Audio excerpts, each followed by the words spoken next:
Congolaises et Congolais, Lualabaises et Lualabais, mes très chers frères et sœurs.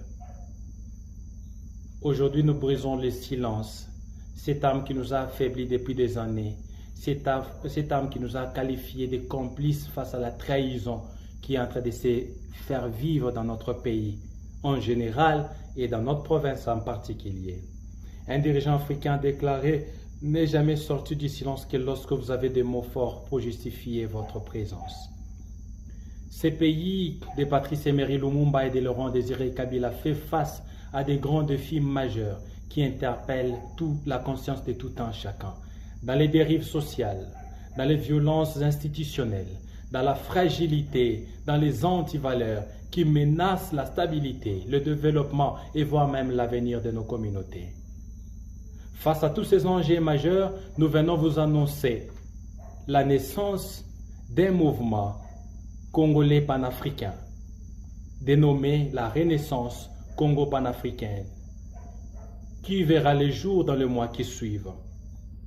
Ce mouvement se constitue aujourd'hui comme un mouvement citoyen de veille de conscience, de reprise de responsabilité et de vigilance républicaine. Comme nous pouvons remarquer tout ce que nous sommes en train de vivre dans notre société. Donc il y a lieu de dire tous ensemble non, il y a lieu de barrer la route à ces antivaleurs.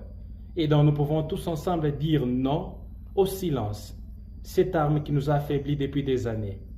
Mais nous pouvons dire également non aux antivaleurs, lesquelles antivaleurs constituent aujourd'hui des armes de destruction.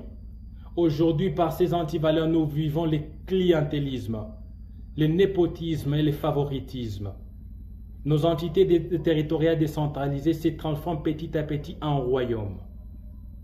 Les richesses de notre pays ne profitent qu'à une portion de population, d'une famille, d'un clan ou d'une communauté.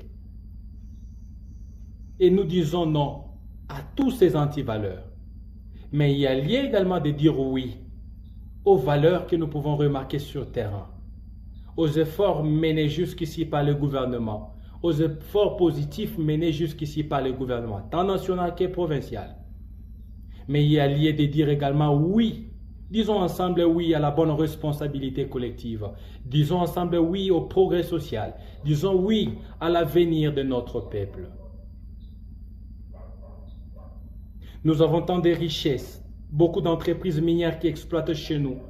Mais malheureusement, toutes ces exploitations nous ont promis un partenariat gagnant-gagnant de 50%, 50%. Nous ne le voyons pas sur le terrain.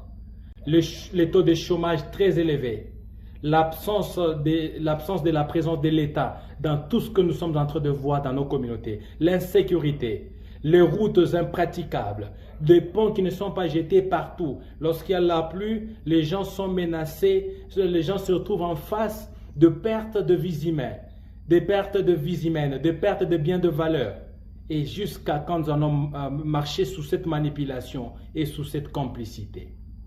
Et donc nous venons vous apporter 3 grands défis sur lesquels nous allons travailler. Premièrement, nous sommes venus pour travailler en combattant les dérives, les manipulations sous toutes leurs formes et toutes les actions irresponsables qui mettent ou qui mettraient en danger la vie de la population congolaise et celle de la population lualabaise en particulier.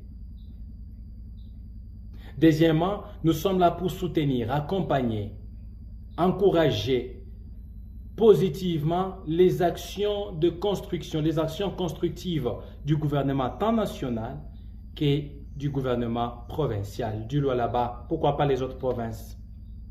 Et en troisième position, nous sommes venus pour défendre nos valeurs, notre dignité et notre avenir.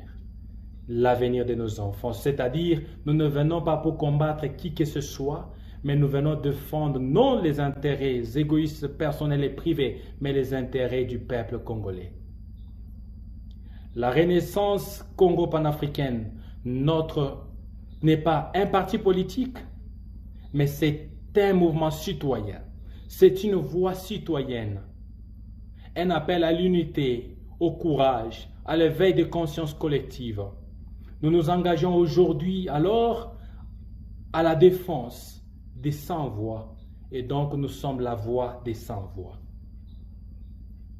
Si à ceux et celles qui aimeraient bien voir les effets de la bonne gouvernance, de la bonne gestion de la chose publique, nous vous invitons de s'unir ensemble avec nous pour barrer la route à tout ce qui nous a détruits jusqu'ici. Nous vous invitons de partout où vous vous retrouvez.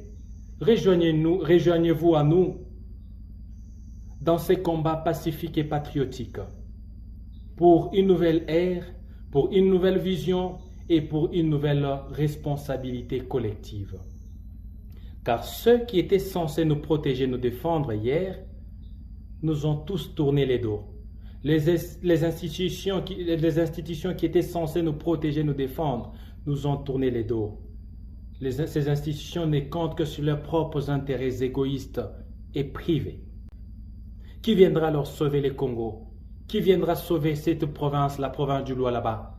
Qui viendra sauver ces pays? Ce n'est que vous et moi. C'est notre conscience collective qui sauvera ces pays. C'est notre conscience collective qui délivrera notre pays, qui délivrera notre province du Lualaba.